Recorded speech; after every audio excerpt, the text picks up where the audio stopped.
Oke, Mas Alir, waktu dan tempat dipersilahkan ya.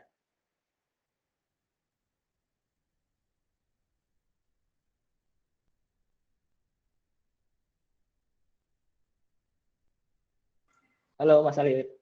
Oh, ya. Oke, udah kelihatan, Mas?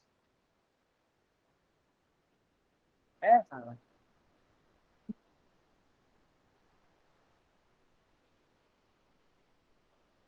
Bisa open cam, Mas Alir? Oh, oke, sip. Assalamualaikum warahmatullahi wabarakatuh. Ini suaranya kedengeran nggak ya? Kedengeran kok, Mas? Kedengeran, Mas.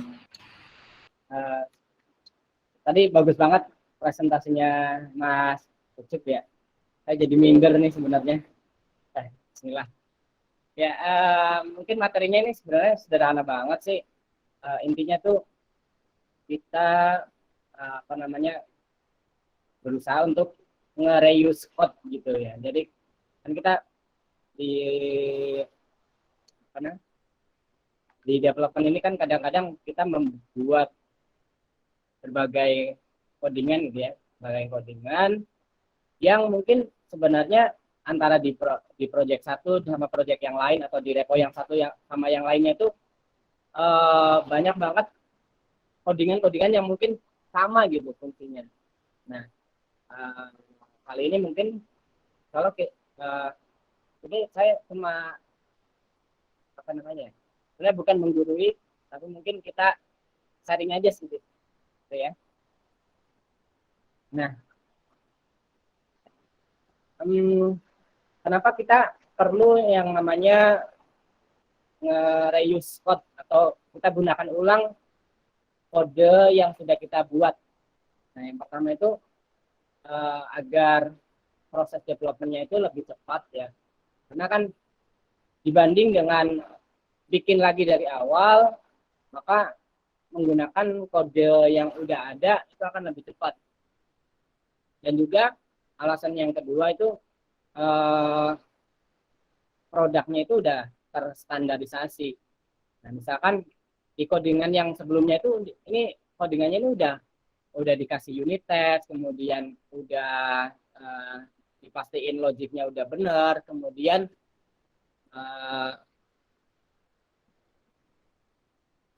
misalkan sudah dapat best practice-nya juga. Nah, kalau misalkan kita bikin lagi dari awal kan itu harus memikir lagi desainnya seperti apa, kemudian belum tentu juga sesuai gitu ya.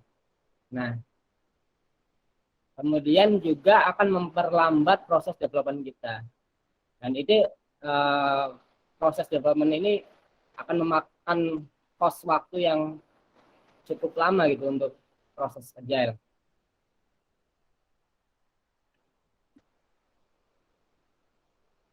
Nah, approach untuk reuse code ini ada beberapa macam.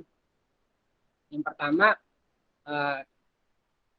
ini sekedar mengambil bagian-bagian dari codingan yang udah ada. Nah, kita ambil, kita kopas, kemudian kita paste ke tempat yang akan kita pakai gitu. Nah, ini sekedar CPM gitu ya, kopas, copy paste and modify gitu. Nah, ini yang dimaksud dengan white box reuse. Jadi dia kayak semacam ngambil idenya aja gitu juga. Tapi nggak benar-benar kita nge-reuse code yang udah ada. Nah, kemudian ada yang namanya software library. Nah, software library ini jadi udah ada koleksi beberapa kode, kemudian beberapa entity gitu ya, yang bisa kita pakai lagi gitu. Nah, library ini biasanya sudah tersedia gitu di online dan kita bisa pakai, ataupun misalkan kita bisa bikin library sendiri. Nah, kemudian yang ketiga ini ada software framework. Nah, software framework ini lebih luas lagi, cuma dia semacam project yang baru kerangkanya aja nih. Jadi kan beberapa mungkin kita udah familiar nih ya namanya framework ya. Nah, kalau misalkan di Go sendiri ada beberapa framework, ada Evo, ada Gin dan sebagainya. Kemudian di PHP ada Laravel dan sebagainya. Dan yang ketiga ada komponen based development. Nah ini jadi kita buat komponen-komponen sendiri, kemudian kita jadikan itu sebagai modul-modul, dan nantinya modul ini yang akan kita pakai di beberapa project yang akan kita buat. Nah, kalau dulu saya sewaktu masih di developer Java itu sering bikin jadi beberapa jar gitu. Nah, komponen-komponen kecil dan itu bisa kita include aja file jarnya untuk beberapa project yang akan datang gitu. Nah, kemudian ada yang namanya design pattern. Design pattern ini jadi dia itu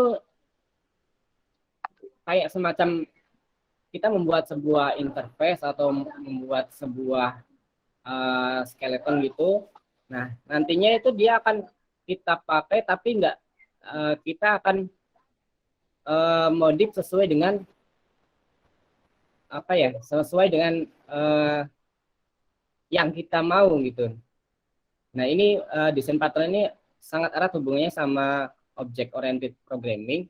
Jadi misalkan nih ada sebuah kelas atau interface yang ada isi properti maupun function tertentu, kemudian kita implement nih di project A. Nah, kita buat properti atau turunannya dari kelas tersebut di project A. Kemudian di project B kita buat properti turunannya yang sesuai dengan yang dibutuhkan di project B.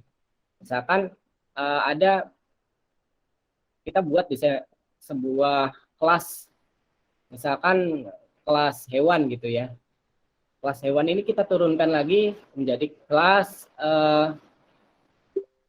mamalia, kemudian ada kelas lagi misalkan hewan amfibi dan sebagainya. Nah, itu desain pattern ini kayak semacam parent-nya gitu ya. Jadi apa yang akan kita turunkan, apa yang akan kita wariskan ke project yang akan memakainya, itu yang kita buat sebagai library-nya.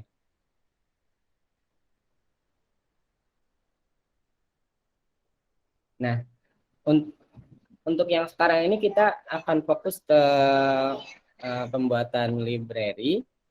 Nah, untuk pembuatan library sendiri, masing-masing bahasa pemrograman itu menyediakan berbagai package manager. Package manager ini dia kayak semacam software yang dia mengatur jalannya distribusi dari paket atau modul-modul yang akan dibutuhkan dalam sebuah development gitu. Nah, package manager ini ada banyak untuk beberapa bahasa pemrograman yang kita kenal, seperti kayak Composer itu dia dipakai untuk package manager untuk bahasa PHP, kemudian npm itu biasa kita pakai untuk Node.js dan turunannya, kayak mungkin React, kemudian Vue.js dan sebagainya. Kemudian untuk Golang sendiri kita ada Go modul. Kemudian untuk yang biasa dengan programming Python itu ada pip. Kemudian Yarn ini saya baru tahunya Yarn ini sama untuk Node.js juga bisa pakai Yarn. Kemudian kalau Gradle ini untuk yang bahasa pemrograman Java dan JVM, segala yang berjalan di Java Virtual Machine itu pakai Gradle. Kemudian ada Maven, kemudian ada Bower. Bower ini biasanya dipakai untuk manajer paket CSS dan JavaScript yang kecil-kecil, kemudian RubyGem dan sebagainya.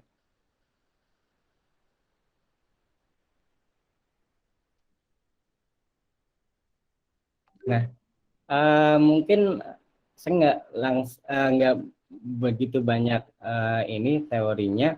Jadi kita langsung ngambil satu sampel pembuatan library ini karena saya sekarang di backend, jadi saya mengambil studi kasus untuk pembuatan library di Golang.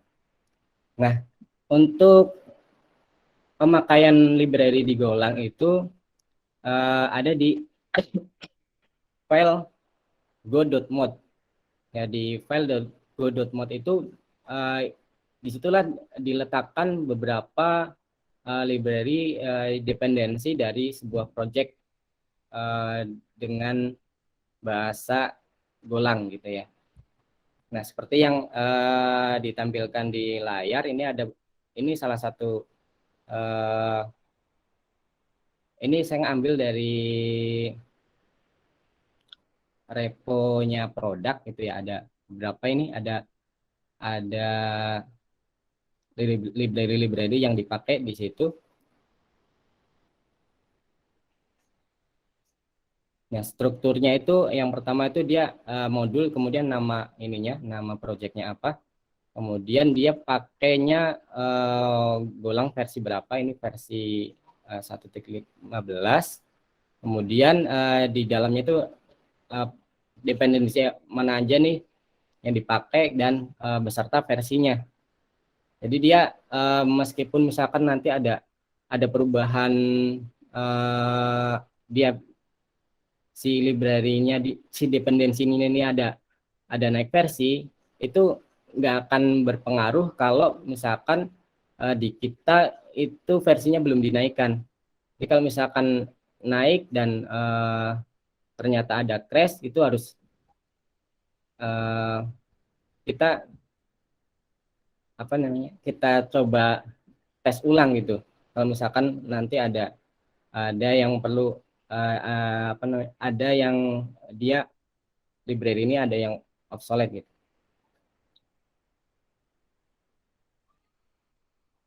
Nah, kemudian kita coba membuat library yang sederhana di sini. Nah, saya tadi mendadak bikin library yang seperti ini modelnya. Jadi inti dari library ini adalah untuk mengecek apakah email itu valid dan untuk mengecek apakah nomor HP-nya itu valid, tapi untuk wilayah Indonesia aja. Jadi untuk pengecekan email mungkin kita udah banyak yang tahu ya. Jadi intinya itu ada email itu kan terdiri dari huruf dan angka, atau ada beberapa tanda misalkan dash atau underscore yang diperbolehkan. Kemudian harus ada tanda apa namanya itu ya, add gitu, ada add-nya, dan kemudian di belakangnya itu harus ada dot, bisa .com, bisa .co.id dan sebagainya. Nah, kemudian untuk validasi nomor HP-nya ini saya coba pakai regexnya seperti ini. Jadi dia diawali dari plus 62 atau 62 atau 0. Kemudian setelah 3 itu harus ada angka 8. Kemudian dia setelah itu angka bebas dari 1 sampai 9. Nah, setelah itu angka bebas lagi dari 0 sampai 9, sebanyak pengulangannya itu bisa 6 kali atau 9 kali. Jadi 6 kali atau 9 kalinya itu asumsinya begini. Jadi nomor HP orang Indonesia itu yang paling jadul itu ada 10 digit. 10 digit itu, jadi yang 4 digit pertama itu adalah kode kode operator. Yang digit pertama pasti 0, kemudian 3 digit berikutnya itu kode operator.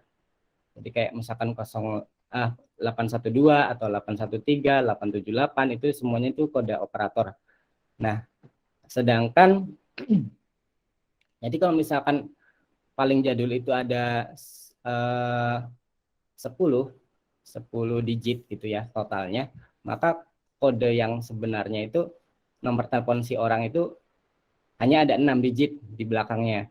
Jadi ini dibatasi 6 digit. Kemudian yang paling banyak itu sekarang tuh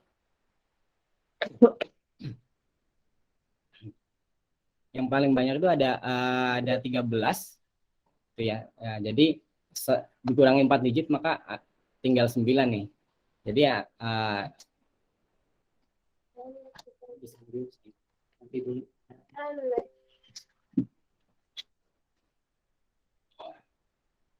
ya jadi jadi saya ulangi lagi tadi kalau misalkan paling banyak itu ada 13 maka tinggal sisanya itu 9. Nah, intinya itu si library ini adalah pengecekan email dan nomor HP gitu ya. Ini library yang sangat-sangat sederhana. Nah, cara pembuatan library-nya sebenarnya simple aja nih. Yang pertama itu membuat kita bikin nih repo bisa di GitHub, di GitLab, bisa di Bitbucket dan berbagai repo yang lainnya. Nah, misalkan ini contohnya ini URL-nya, kemudian kita buat sebuah paket atau package ini sesuai dengan namanya ini nama reponya ini cek gocek gitu ya. Jadi di sini package-nya juga cek gocek. Nah, kemudian kita buat inisial gomotnya. Jadi ini intinya itu meskipun kita misalkan di sini nggak ada nih, nggak ada dependensi ke paket di luar Golang, tapi kita butuh untuk menamai modul paket ini namanya apa sih gitu. Ini ketika kita gomot init aja dia udah pasti dia akan ngebentuk file ini, file go.mod. Nah, setelah itu kita tinggal push aja nih di main branch kita. Atau bisa kita bikin sebuah tagging juga, misalkan versi 1, versi 2, dan sebagainya.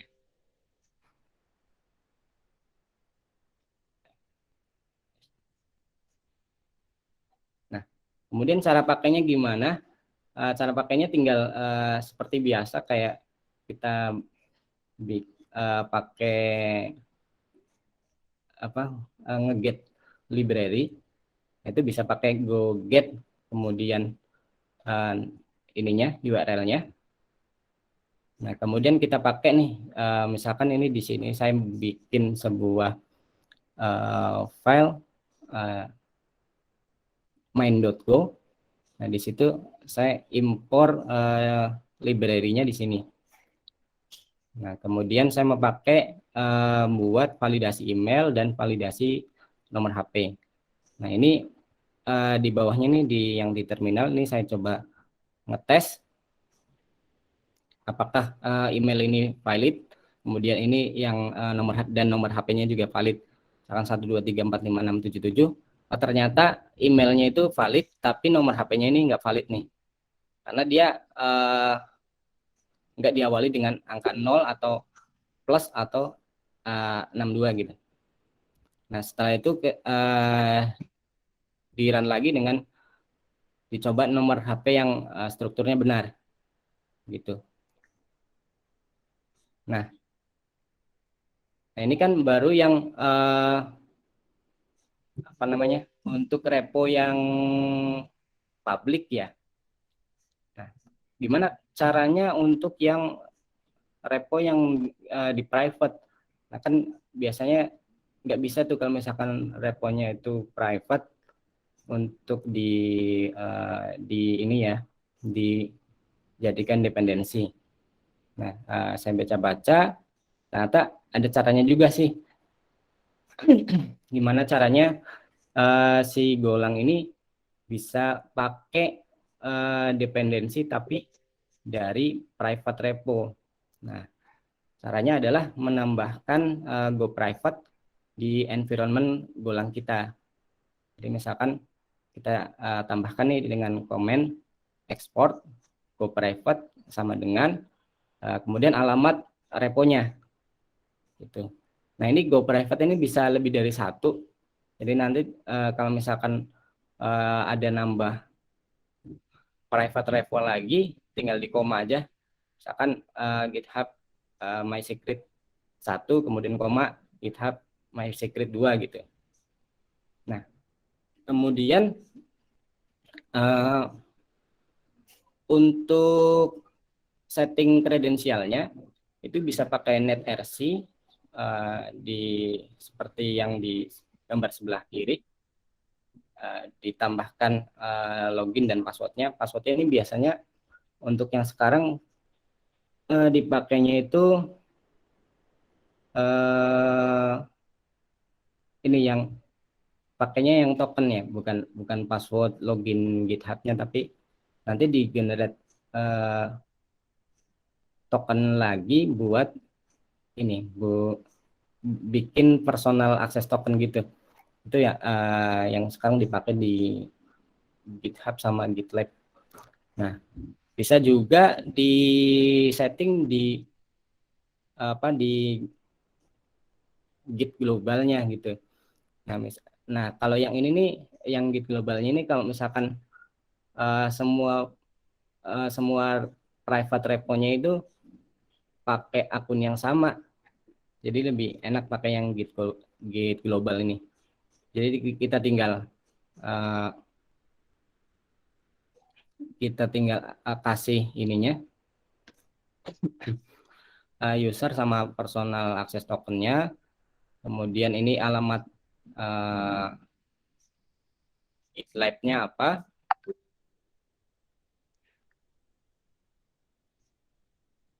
nah kemudian ini kan baru yang ini ya, baru kita setting untuk yang di lokal kita. Nah, gimana caranya untuk yang setting untuk kita deploy ke server. Nah, ini ternyata ada caranya juga ketika kita mau nge-build di Docker-nya. Nah, ini sama dengan yang tadi tuh pakai git global, git config global, ditambahkan di file di Docker filenya, kemudian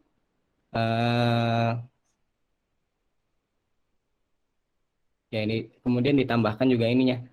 Ini saya ambil sampelnya yang Bitbucket, tapi nggak menutup kemungkinan juga untuk yang GitLab maupun GitHub juga bisa gitu pakai dengan pakai cara yang kayak gini.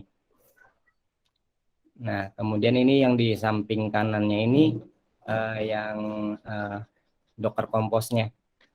Jadi ini dimasukkan ID-nya, kemudian tokennya apa.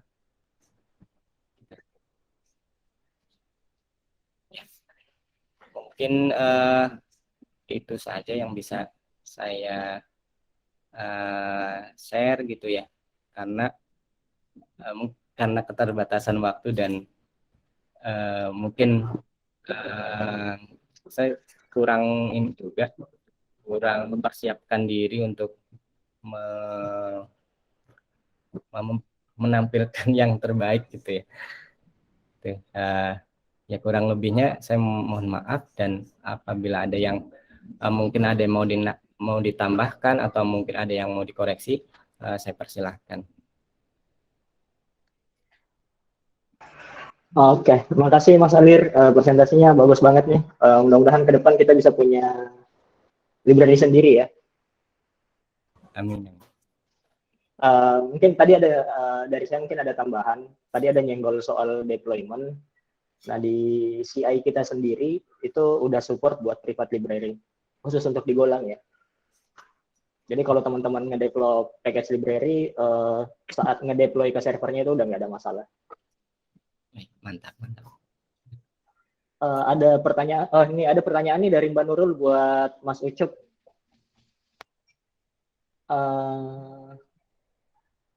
Mau nanya kalau pakai Mindset TDD harus untuk seluruh development atau bisa partial dev di satu bagian atau fungsi tertentu aja. Mas Ucup silakan dijawab pertanyaan dari Mbak Nurul. Oke, makasih atas pertanyaannya. Menurut saya sih bisa parsial ya.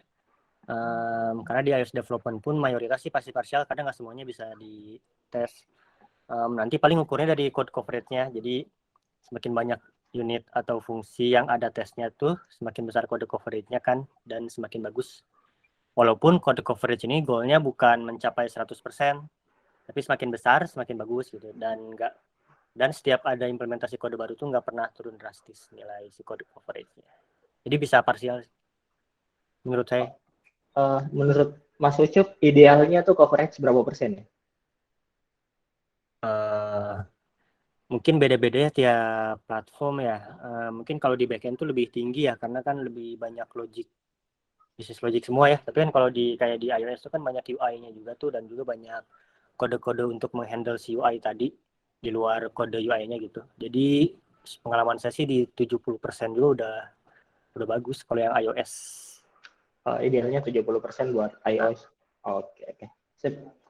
Buat teman-teman yang lain ada pertanyaan atau mau nanggapin Mas Ucup? Dari manajernya mungkin Mas Aldi.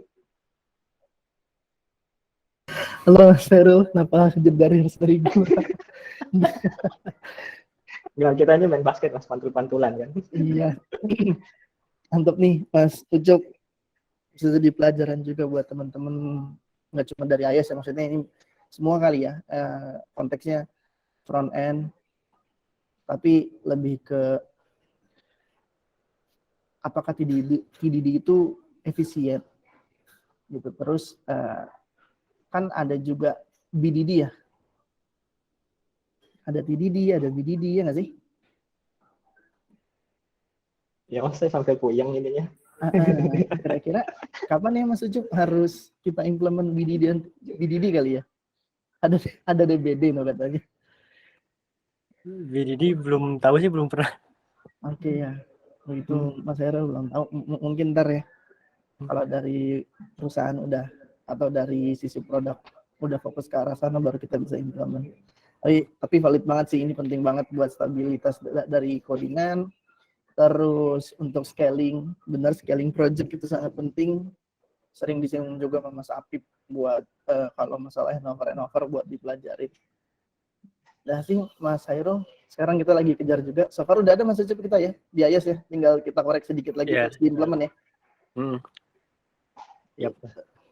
Mantap buat tim mobile-nya Mas Aldi. Teman-teman ada tanggapan lagi atau ada pertanyaan? Mbak Nurul ya, sama-sama Mbak Nurul, terima kasih juga. DBD yang lagi musim sekarang ya, selain Omnicode. Gimana teman-teman, masih ada waktu 4 menit nih? 1 menit. Yuk. Masa nggak ada pertanyaan buat Mas Alir? Nggak adil nih. Ya udah. 5, 4, 3, 2, 1. Ya udah.